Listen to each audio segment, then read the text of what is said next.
ನಮಸ್ಕಾರ ಸ್ನೇಹಿತರೆ. ರಾಹುಲ್ ಗಾಂಧಿ ಅವರು ಸಂಸತ್ನ ಒಳಗೆ ಮತ್ತು ಹೊರಗೆ ಪಬ್ಲಿಷ್ ಆಗದೇ ಇರ್ತಕ್ಕಂತಹ ಸೇನೆಯ ಮಾಜಿ ಜನರಲ್ ನರವಣೆ ಅವರ ಪುಸ್ತಕವನ್ನ ಇಟ್ಕೊಂಡು ಹಂಗಾಮ ಸೃಷ್ಟಿ ಮಾಡಿದ್ರು ನಿಮ್ಗೆಲ್ಲ ಗೊತ್ತೇ ಇದೆ. ಈಗ ಬರ್ತಾ ಇರ್ತಕ್ಕಂತ ಮಾಹಿತಿ ಏನಪ್ಪಾ ಅಂದ್ರೆ, ರಾಹುಲ್ ಗಾಂಧಿ ಅವರು 1923ರ ಅಫಿಷಿಯಲ್ ಸೀಕ್ರೆಟ್ ಆಕ್ಟ್ ಅನ್ನ ಉಲ್ಲಂಘನೆ ಮಾಡಿದ್ರ. ಹಾಗಾದ್ರೆ ರಾಹುಲ್ ಗಾಂಧಿ ಅವರ ವಿರುದ್ಧ ಅಥವಾ ನರವಣೆ ವಿರುದ್ಧ ಕೇಂದ್ರ ಸರ್ಕಾರದಿಂದಾಗ್ಲಿ ರಕ್ಷಣಾ ಇಲಾಖೆಯಿಂದಾಗ್ಲಿ ಯಾಕೆ FIR ದಾಖಲಾಗ್ತಾ ಇಲ್ಲ? ಹಂಗಾದ ಮಾತ್ರಕ್ಕೆ ರಾಹುಲ್ ಗಾಂಧಿ ಅವರು ಬಚಾವಾದ್ರು ಅನ್ಕೊಂಡ್ರ? ಇಲ್ಲ, ಕೇಡುಗಾಲ ಇನ್ನೂ ತಪ್ಪಿಲ್ಲ.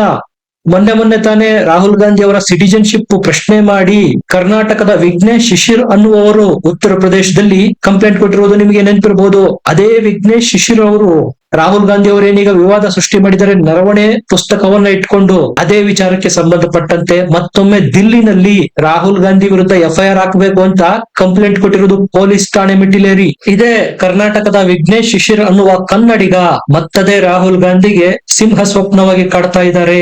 ಹಾಗಾದ್ರೆ ಏನಿದು ವಿಘ್ನೇಶ್ ಶಿಶಿರ್ ಅವರ ಡಿಮ್ಯಾಂಡ್? ರಾಹುಲ್ ಗಾಂಧಿ ವಿರುದ್ಧ FIR ದಾಖಲಾಗುತ್ತಾ? ಇನ್ನು ಎಷ್ಟು ದಿವಸ ಬೇಕು? ಸ್ನೇಹಿತರೆ, ನಿಮ್ಗೆಲ್ಲ ಗೊತ್ತೇ ಇದೆ, ಸಂಸತ್ ಅಧಿವೇಶನದ ಮೊದಲ ದಿನನೇ ರಾಹುಲ್ ಗಾಂಧಿ ಅವರು ಹಂಗಾಮ ಸೃಷ್ಟಿ ಮಾಡಿದ್ರು. ಒಂದು ಪುಸ್ತಕ ಅದು ಪಬ್ಲಿಷ್ ಆಗಿಲ್ಲ, ಇನ್ನು ಅದರ ತುಣುಕುಗಳನ್ನು ತೆಗೆದುಕೊಂಡು ಬಂದು ಸಂಸತ್ತಲ್ಲಿ ಸರ್ಕಾರವನ್ನ ಹಣಿಯೋದಕ್ಕೆ ಪ್ರಯತ್ನ ಮಾಡಿದ್ರು. ರಾಹುಲ್ ಗಾಂಧಿ ಅವರು ಹೇಳಿದ್ದೇನು, ಸೇನೆಗೆ ಮೋದಿ ಸರ್ಕಾರ ಫ್ರೀ ಹ್ಯಾಂಡ್ ಕೊಟ್ಟಿದ್ದೇವೆ ಅಂತಾರೆ. ಆದ್ರೆ ಸೇನೆ ಪ್ರತಿ ಕ್ಷಣನೂ ಶತ್ರುವಿನ ವಿರುದ್ಧ, ಅದರಲ್ಲೂ ಸ್ಪೆಷಲ್ ಆಗಿ ಚೀನಾದ ವಿರುದ್ಧ ಆಕ್ಷನ್ ಮಾಡುವ ಸಂದರ್ಭದಲ್ಲಿ ಮೇಲಿನ ಆದೇಶಕ್ಕಾಗಿ ಕಾಯಲೇಬೇಕಾಗಿತ್ತು. ಇದು ಮೋದಿ ಸರ್ಕಾರದ ಫೇಲ್ಯೂರು ಅನ್ನೋದು ರಾಹುಲ್ ಗಾಂಧಿ ಅವರ ವಾದ ಆಗಿತ್ತು. ಆದ್ರೆ ಸರ್ಕಾರ ಇದ್ರ ಬಗ್ಗೆ ಆಲ್ರೆಡಿ ಕ್ಲಾರಿಟಿ ಕೊಟ್ಟಾಗಿದೆ. ಆನ್ ದ ಸ್ಪಾಟ್ ಸೇನೆಗೆ ಯಾವುದು ಸರಿ ಅನಿಸುತ್ತೋ ಅದೆಲ್ಲವನ್ನ, ಆ ಎಲ್ಲ ಉಚಿತ ಕೆಲಸಗಳನ್ನ ಮಾಡೋ ಫುಲ್ ಪವರ್ ನ ಭಾರತ ಸರ್ಕಾರ ಸೇನೆಗೆ ಕೊಟ್ಟಿದೆ, ಫ್ರೀ ಹ್ಯಾಂಡ್ ಕೊಟ್ಟಿದೆ ಅನ್ನೋದು ಭಾರತ ಸರ್ಕಾರದ ವಾದ. ಆದ್ರೆ ಇಲ್ಲಿ ಪ್ರಶ್ನೆ ಹೇಳುತ್ತೆ, ಯಾವ ಪುಸ್ತಕ ಇನ್ನೂ ಪಬ್ಲಿಷ್ ಆಗಿಲ್ವೋ ಅದು ರಾಹುಲ್ ಗಾಂಧಿ ಅವರ ಕೈಗೆ ಸಿಕ್ಕಿದ್ದು ಹೇಗೆ? ಪಬ್ಲಿಷರ್ಸ್ ಮತ್ತು ಜನರಲ್ ನರವಣೆ ಯಾರು ಈ ಬುಕ್ ಅನ್ನು ಬರೆದಿದ್ದಾರೋ ಅವರು ಸ್ಪಷ್ಟಪಡಿಸಬೇಕಾಗುತ್ತೆ. ಯಾಕಂದ್ರೆ ಒಬ್ರಿಗೊಂದು ಮತ್ತೊಬ್ಬರಿಗೆ ಮತ್ತೊಂದು ಮಾಡೋದಕ್ಕೆ ಬರೋದಿಲ್ಲ. ಕಾನೂನಿನ ಮುಂದೆ ಎಲ್ರೂ ಒಂದೇ ಆಗ್ತಾರೆ. ಈ ಹಿಂದೆ ಮಾಜಿ ಸೇನೆಯ ಜನರಲ್ VK ಸಿಂಗ್ ಅವರು ಸಹ ಒಂದು ಪುಸ್ತಕ ಬರೆದಿದ್ರು. ಆಗ ಅವರ ವಿರುದ್ಧ 1923ರ ಅಫಿಷಿಯಲ್ ಸೀಕ್ರೆಟ್ ಆಕ್ಟ್ ಅನ್ನು ಜಡಿದು ಮೊಕದ್ದಮೆ ದಾಖಲು ಮಾಡಲಾಗಿತ್ತು, FIR ದಾಖಲು ಮಾಡಲಾಗಿತ್ತು. ತನಿಖೆ ಇನ್ನೂ ನಡೀತಾ ಇದೆ, 19 ವರ್ಷಗಳಿಂದ ತನಿಖೆ ನಡೀತಾ ಇದೆ. ಹಾಗಾದ್ರೆ VK ಸಿಂಗ್ ಮೇಲೆ FIR ಹಾಕಿದ ಮೇಲೆ ನರವಣೆ ಪಬ್ಲಿಷ್ ಆಗದೇ ಇರತಕ್ಕಂತ ಬುಕ್ ಅದು, ಅದನ್ನು ರಚನೆ ಮಾಡಿರ್ತಕ್ಕಂಥವ್ರು ಮತ್ತು ಪ್ರಕಾಶಕರು ಅದನ್ನ ಕೋಟ್ ಮಾಡಿರ್ತಕ್ಕಂಥ ರಾಹುಲ್ ಗಾಂಧಿ ಅವರ ಮೇಲೆ ಯಾಕೆ FIR ಇಲ್ಲ ಅನ್ನೋ ಪ್ರಶ್ನೆಗಳು ಈಗ ಕೇಳಿ ಬರ್ತಾ ಇರುವುದು. ಚೀನಾದ ಸೇನೆ ಭಾರತದ ಮೇಲೆ ಆಕ್ಷನ್ ಮಾಡಿದ್ರು ಭಾರತದ ಸೇನೆ ತಿರುಗಿ ಚೀನಾವನ್ನ ಎದುರಿಸೋದಿಕ್ಕೆ ಮೇಲಿನಿಂದ ಆದೇಶ ಬರಬೇಕು. ಅಂದ್ರೆ ಭಾರತ ಸೇನೆ ಕೈ ಕಟ್ಟಿ ಹಾಕಿತ್ತು ಕೇಂದ್ರ ಸರ್ಕಾರ ಅನ್ನೋ ಆರೋಪಗಳು ಕೇಳಿ ಬರ್ತಾ ಇರೋದು. ಆದ್ರೆ ರಾಹುಲ್ ಗಾಂಧಿ ಅವರು ಸಂಸತ್ತೊಳಗಿದ್ದಾಗ ಅದ್ ಯಾವ ಪುಸ್ತಕದಲ್ಲಿ ಬರೆದಿದೆ ಅಂತ ಕೋಟ್ ಮಾಡಲ್ಲ, ಮ್ಯಾಗಝೀನ್ ಅಲ್ಲಿ ಬರೆದಿದೆ ಅಂತ ಹೇಳಿ ನರವಣೆ ಅವರು ಬರೆದಿರ್ತಕ್ಕಂಥದ್ದು ಅಂತಾರೆ. ಆದ್ರೆ ಸಂಸತ್ನ ಹೊರಗಡೆ ಬಂದು ನರವಣೆ ಪುಸ್ತಕ ತೋರಿಸ್ತಾರೆ, ನರವಣೆ ಪುಸ್ತಕವನ್ನ ಕೋಟ್ ಮಾಡ್ತಾರೆ. ಸಂಸತ್ನ ಒಳಗೆ ಒಂದು ಹೊರಗೆ ಒಂದು ಮಾಡ್ತಾ ಇರೋದು ಯಾಕೆ ರಾಹುಲ್ ಗಾಂಧಿ? ಈ ಪ್ರಶ್ನೆಗಳು ಸಹ ಮೂಡುತ್ತೆ. ಇದಕ್ಕೆ ಕಾರಣ ಏನ್ ಗೊತ್ತಾ? ಪುಸ್ತಕ ಇನ್ನೂ ಪಬ್ಲಿಷ್ ಆಗಿಲ್ಲ, ಅಧಿಕೃತ ಪುಸ್ತಕನೇ ಅಲ್ಲ ಅದು. ಅದನ್ನ ಕೋಟ್ ಮಾಡೋದಕ್ಕೆ ಅಥವಾ ಹೆಸರು ಹೇಳೋದಕ್ಕೆ ಸಂಸತ್ನ ಅಧ್ಯಕ್ಷರೇ ಬಿಡೋದಿಲ್ಲ. ಯಾಕಂದ್ರೆ ಸಂಸತ್ನ ಕಾರ್ಯಕಲಾಪಗಳೆಲ್ಲ ವರದಿ ಆಗುತ್ತೆ, ರೆಕಾರ್ಡ್ ಆಗುತ್ತೆ. ನೀವು 50-100 ವರ್ಷ ಬಿಟ್ಟು ತೆಗೆದು ನೋಡಿದ್ರು ಈಗ ನಡೆದಿರ್ತಕ್ಕಂತಹ ಕಾರ್ಯಕಲಾಪಗಳನ್ನ ತಿಳಿದುಕೊಳ್ಳಬಹುದು. ಎಲ್ಲವೂ ಅಧಿಕೃತವಾಗಿರುತ್ತೆ. ಪುಕ್ತ ಸಬೂತಿರ್ತಕ್ಕಂಥದ್ದನ್ನ ಮಾತ್ರ ಸಂಸತ್ತಲ್ಲಿ ಮಾತಾಡ್ಬೇಕಾಗತ್ತೆ. ಹಾಗಾದ್ರೆ ರಾಹುಲ್ ಗಾಂಧಿ ಮಾತಾಡಿದ್ದೆಲ್ಲ ಸುಳ್ಳ? ರಾಹುಲ್ ಗಾಂಧಿ ಅವರು ಪಾಲಿಟಿಕ್ಸ್ ಗಾಗಿ ಸೇನೆಯನ್ನ ಎಳೆದು ತಂದ್ರ? ಯಾಕಂದ್ರೆ ಭಾರತದ ಸೇನೆಗೆ ಕೇಂದ್ರ ಸರ್ಕಾರ ಸಂಪೂರ್ಣ ಪವರ್ ಕೊಟ್ಟಿದೆ. ಆಯಾ ಸಿಚುವೇಶನ್ ಸನ್ನಿವೇಶಗಳಿಗೆ ತಕ್ಕಂತೆ ನಿಮ್ಮ ಮನಸ್ಸಿಗೆ ಯಾವುದು ಸರಿ ಅನಿಸುತ್ತೋ ಅದನ್ನು ಮಾಡಬಹುದು. ಅದು ಚೀನಾದ ಸೇನೆನೇ ಆಗಿರ್ಲಿ, ಪಾಕಿಸ್ತಾನದ ಸೇನೆನೇ ಆಗಿರ್ಲಿ, ವೈರಿ ಯಾರೇ ಇರ್ಲಿ. ಇಷ್ಟೆಲ್ಲ ಕ್ರಿಸ್ಟಲ್ ಕ್ಲಿಯರ್ ಇದ್ರೂ ಸಹ ರಾಹುಲ್ ಗಾಂಧಿ ಅವರು ಇದರಲ್ಲಿ ಪಾಲಿಟಿಕ್ಸ್ ಮಾಡ್ತಾ ಇದ್ದಾರಾ? ಈ ಪ್ರಶ್ನೆಗಳು ಮೂಡುತ್ತೆ. ಇಲ್ಲಿ ನರವಣೆ ಪ್ರಶ್ನೆ ಬರುತ್ತೆ.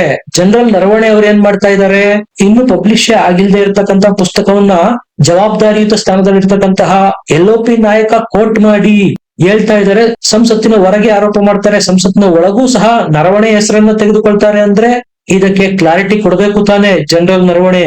ಅದನ್ನ ಯಾಕೆ ಮಾಡ್ತಾ ಇಲ್ಲ ಅವರು? ಅಂದ್ರೆ ನರವಣೆನೆ ಇಲ್ಲಿ ಡಬಲ್ ಗೇಮ್ ಮಾಡೋದಕ್ಕೆ ಶುರು ಮಾಡಿದ್ರ? ಒಂದು ವೇಳೆ ಕೇಂದ್ರ ಸರ್ಕಾರ ಸೇನೆ ಕೈ ಕಟ್ಟಿದೆ ಅಂತ ಪುಕ್ತ ಸಬೂತು ಇಟ್ಟು ಮಾತಾಡ್ಲಿ, ಕ್ಲಾರಿಟಿ ಕೊಡ್ಲಿ ಕೇಂದ್ರ ಸರ್ಕಾರದ ವಿರುದ್ಧ, ಆರೋಪವನ್ನು ಸಾಬೀತು ಮಾಡ್ಲಿ. ತಪ್ಪು ಯಾರೇ ಮಾಡಿದ್ರು ದೇಶದ ಜನ ಅವರಿಗೆ ಶಿಕ್ಷೆ ಕೊಟ್ಟೇ ಕೊಡ್ತಾರೆ. ಅಥವಾ ರಾಹುಲ್ ಗಾಂಧಿ ಅವರೇನಾದ್ರೂ ತಮ್ಮ ಪಬ್ಲಿಷ್ ಆಗದೆ ಇರತಕ್ಕಂತ ಪುಸ್ತಕದ ಕೆಲವು ಸೆಲೆಕ್ಟೆಡ್ ಸಾಲುಗಳನ್ನ ಕೋಟ್ ಮಾಡಿ ಭ್ರಮೆ ಸೃಷ್ಟಿ ಮಾಡೋದಕ್ಕೆ ಪ್ರಯತ್ನ ಮಾಡ್ತಾ ಇದ್ರೆ ಅದಕ್ಕೆ ಬ್ರೇಕ್ ಹಾಕಬೇಕಾದ ಕೆಲಸ ಮಾಡ್ಬೇಕಾಗಿರೋದು ಇದೇ ಜನರಲ್ ನರವಣೆಯವರು. ಆದ್ರೆ ಅದನ್ನ ಅವ್ರು ಮಾಡ್ತಾ ಇಲ್ಲ. ಅಡ್ಡಗೋಡೆ ಮೇಲೆ ಕೂತು ಮಜಾ ತೆಗೆದುಕೊಳ್ಳುವ ಕೆಲಸನ ನರವಣೆಯವರು ಮಾಡ್ತಾ ಇದ್ದಾರ. ಸಹಜವಾಗಿ ಈ ಅನುಮಾನಗಳು ಮೂಡುತ್ತೆ. ಯಾಕಂದ್ರೆ ಇವ್ರೇನು ಸಾಮಾನ್ಯ ವ್ಯಕ್ತಿ ಅಲ್ಲ, ಸೇನೆ ಜನರಲ್ ಆಗಿದ್ದವರು. ಅವರ ಪುಸ್ತಕ ಅಂತ ಹೇಳಿ ಈ ರೀತಿ ಆರೋಪಗಳು ಬಂದಾಗ ಕ್ಲಾರಿಟಿ ಕೊಡ್ಬೇಕಾಗುತ್ತೆ. ಇಲ್ಲದೆ ಹೋದ್ರೆ ನರವಣೆ ಸಹ ಅಪರಾಧಿ ಅಂತ ಪರಿಗಣಿಸಲ್ಪಡ್ಬೇಕಾಗುತ್ತೆ.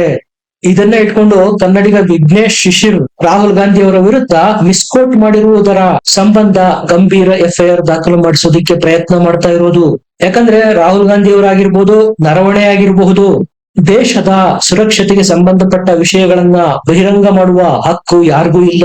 ಅಂತಹ ವಿಚಾರಗಳನ್ನ ಬಹಿರಂಗ ಮಾಡೋದಕ್ಕೂ ಮುಂಚೆ 10 ಬಾರಿ ಯೋಚನೆ ಮಾಡ್ಬೇಕಾಗುತ್ತೆ. ಅಷ್ಟಕ್ಕೂ ವಿಘ್ನೇಶ್ ಶಿಶಿರ್ ಮಾಡಿರ್ತಕ್ಕಂತಹ ಈ ಕೆಲಸವನ್ನ ರಕ್ಷಣಾ ಇಲಾಖೆಯಿಂದ ಮಾಡ್ಬೇಕಾಗಿತ್ತು. ರಾಜನಾಥ್ ಸಿಂಗ್ ಅವರು ಹೇಳಿ ಮಾಡಿಸ್ಬೇಕಾಗಿತ್ತು.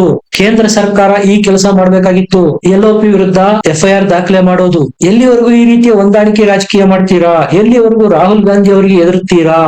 ದೇಶದ ಸುರಕ್ಷತೆ, ಆಂತರಿಕ ಭದ್ರತೆ ವಿಚಾರದಲ್ಲೂ ಸಹ ತಪ್ಪುಗಳನ್ನ ಮಾಡಿದಾಗ ಕ್ಷಮಿಸ್ಬೇಕಾ ಅನ್ನುವ ಪ್ರಶ್ನೆಗಳು ಹೇಳ್ತಾ ಇದ್ದಾವೆ. ಒಂದು ವೇಳೆ ಪುಸ್ತಕ ಪ್ರಕಾಶಿತವಾಗಿ ಅಧಿಕೃತವಾಗಿದ್ರೆ ಅದರಲ್ಲಿರ್ತಕ್ಕಂಥ ಮಾಹಿತಿಗಳನ್ನ ಕೋಟ್ ಮಾಡೋದ್ರಲ್ಲಿ ಯಾವುದೇ ತಪ್ಪಿಲ್ಲ. ಅತಾಪತ ತಳ ಕೂಡ ಒಂದೂ ಇಲ್ಲ. ಪುಸ್ತಕ ಪ್ರಕಟಣೆ ಆಗಿಲ್ಲ ಅಂತಹುದರ ಉಲ್ಲೇಖ ಮಾಡೋದು ಅಪರಾಧ.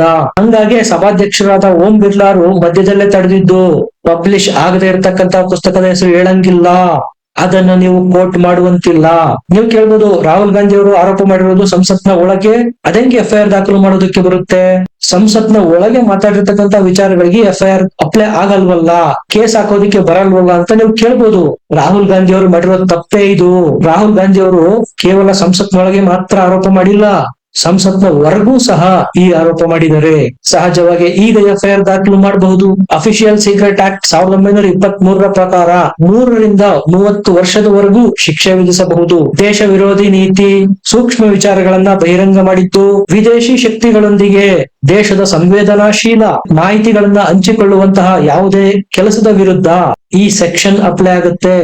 ಅಂತವರ ವಿರುದ್ಧ ಎಫ್ಐಆರ್ ದಾಖಲು ಮಾಡಿ ತನಿಖೆ ಮಾಡಬಹುದು.